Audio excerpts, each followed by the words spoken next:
Selamat malam saudara-saudari yang terkasih. Sebelum tidur malam ini, saya Ibet Bingarsi akan berbagi renungan dari Pendeta Dr. Erastus Sabdono yang berjudul Meraih Kemenangan dengan Perjuangan.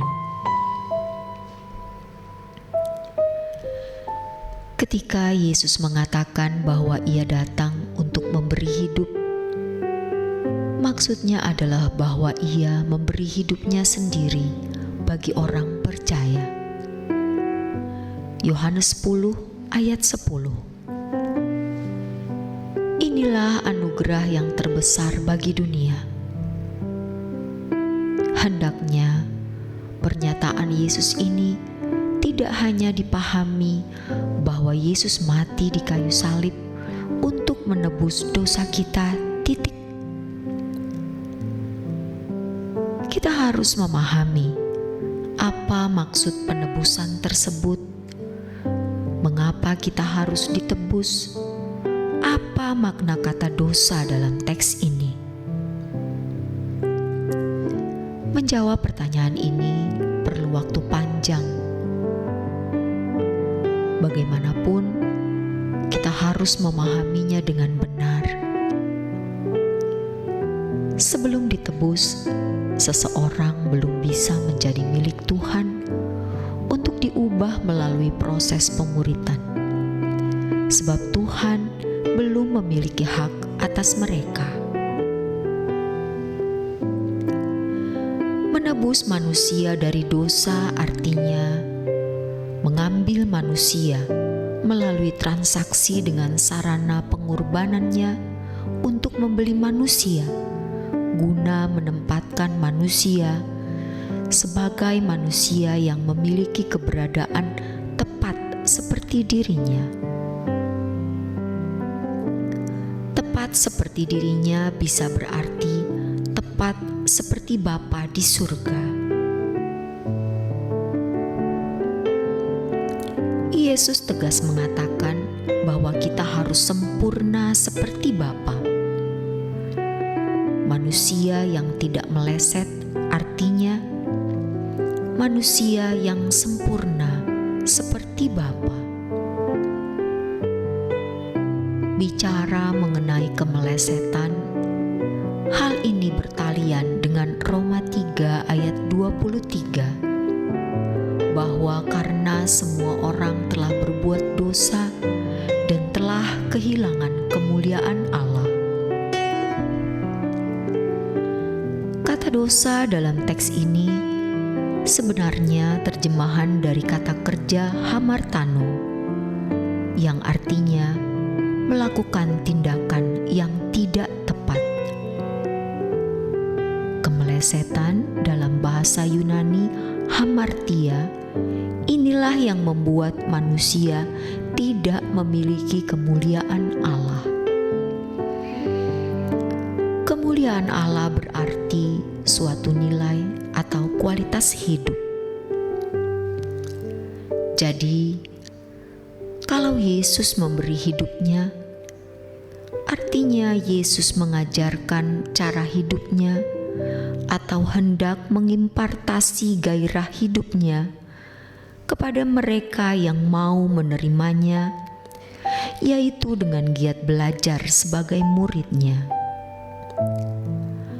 Kalau seseorang belajar mengenakan kehidupan Yesus, kemuliaan Allah dikembalikan pada dirinya secara berangsur-angsur. Tentu ini melalui proses yang panjang. Dengan demikian, penebusan oleh Yesus merupakan usaha Allah mengembalikan nilai atau kualitas hidup yang seharusnya dimiliki manusia. Yesus menjadi pokok keselamatan, artinya Ia menjadi sumber atau penyebab diubahkannya orang-orang yang mau taat atau mengikuti jejak hidupnya. Inilah anugerah yang luar biasa. kita memiliki karunia sulung roh. Untuk ini, orang percaya harus berani meninggalkan dunia. Diperkenan memiliki kehidupan seperti Yesus adalah karunia sulung roh. Berbicara mengenai kesulungan harus dilihat dari perspektif adat Yahudi.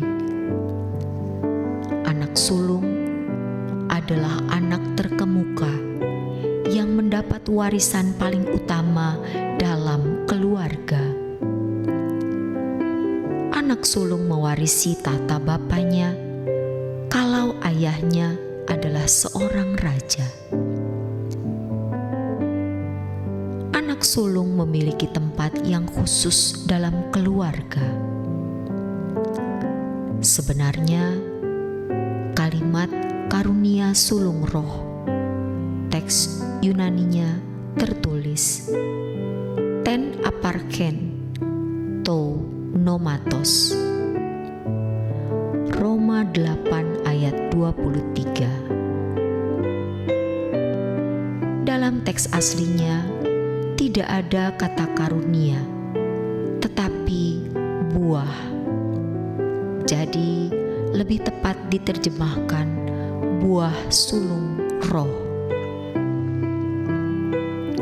Mereka yang termasuk buah sulung roh adalah orang-orang yang istimewa, yang memiliki keberadaan lebih mulia dari manusia lain dalam pandangan Allah.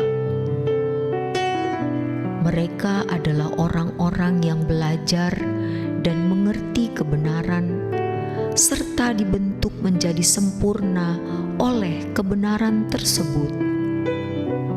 Yakobus 1 ayat 18. Mereka adalah orang-orang yang meninggalkan dunia dan tidak mencemarkan diri dari segala kenajisan.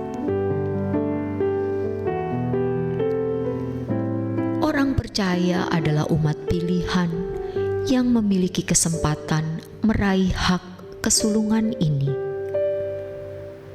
Sebab kepada umat pilihan Tuhan memberi kuasa.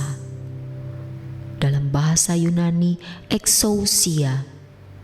Dalam bahasa Inggris, power, authority, right, supaya menjadi anak-anak Allah.